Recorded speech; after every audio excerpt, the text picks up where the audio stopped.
Hello అండి అందరికీ welcome to my channel.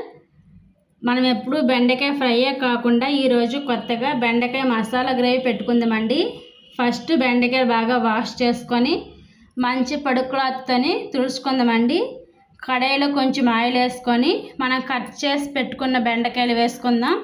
అలాగే కొంచెం సాల్ట్ వేసుకొని మూత పెట్టుకొని సిమ్లోనే వేపించుకుందాము. హైలో పెట్టి వేపిస్తే బెండకాయలు డ్రై ఫ్రై అయిపోతాయి. అలాగే సిమ్లో పెట్టి వేయించుకుంటే బెండకాయలో ఉన్న తెమ్మడ మొత్తం పోయిద్ది.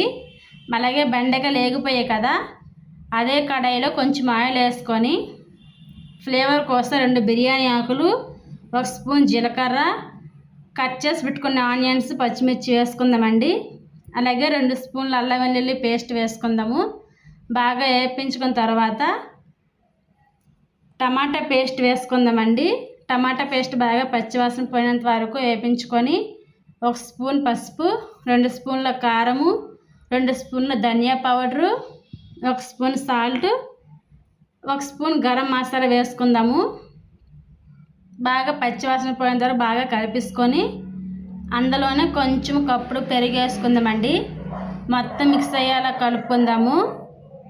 మనం ఇందాకలో ఫ్రై చేసుకున్న బెండకాయలు ఉన్నాయి కదా, అవి వేసుకొని సిమ్లో పెట్టి బాగా మగ్గించుకుందాము.